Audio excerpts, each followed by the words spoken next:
My boyfriend had one rule from the very beginning of our relationship. We eat dinner together at the table every night with our phones in the other room. That was it. That was the rule he told me about maybe 3 weeks into dating, and I remember thinking it was a little intense for someone I barely knew yet. I asked him if he was one of those people with a million rigid rules, and he laughed and said no, just this one. It was the only thing he was serious about. I figured I'd humor him. I didn't realize at the time that it was the most important thing he'd ever tell me about himself. At first, I honestly thought it was kind of inconvenient. I'm a scroll-through dinner person, or I used to be. I'd eat with the TV on, phone in hand, half paying attention to whoever I was with. So the first few times we did his table thing, I kept reaching for a phone that wasn't there, this phantom itch. But he'd just sit across from me and ask about my day, actually ask, and wait for the whole answer. And slowly I got used to it. Dinner became this little pocket of the day where the rest of the world wasn't allowed in. I started looking forward to it more than I expected. I noticed things about him at that table I might have missed otherwise. The way he always asked the follow-up question, not just how was your day, but what happened after that. The way he put his fork down when I was talking, like whatever I was saying deserved his whole attention. I dated people who could sit next to me for an entire evening and not actually see me once. He saw me every single night, on purpose, and I hadn't realized how starved I'd been for that until it was right in front of me. Then, a few months in, we had our first real fight. It was over something genuinely stupid. I think I'd made plans without checking with him, and it spiraled the way first fights do into a bunch of other stuff that had nothing to do with the plans. We were both tired and saying things a little too sharp, and right in the middle of it, the timer for dinner went off. I figured we'd obviously skip the table that night. I was too annoyed to sit across from him and play happy couple. I told him I'd just eat in my room, and he said, no, we eat at the table, especially tonight.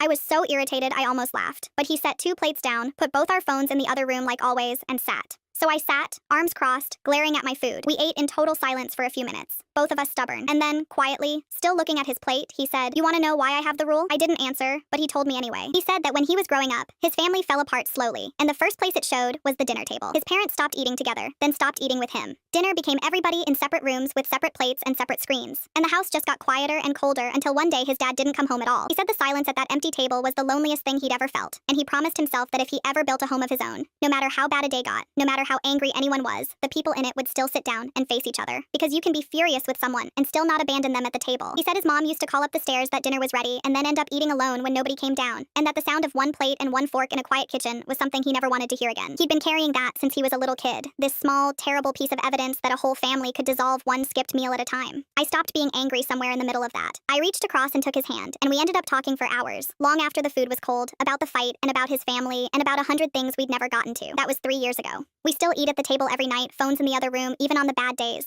Especially on the bad days. It turns out the rule was never really about dinner. It was about a kid who learned the hard way what it means when people stop sitting down together and decided he was never going to let it happen again.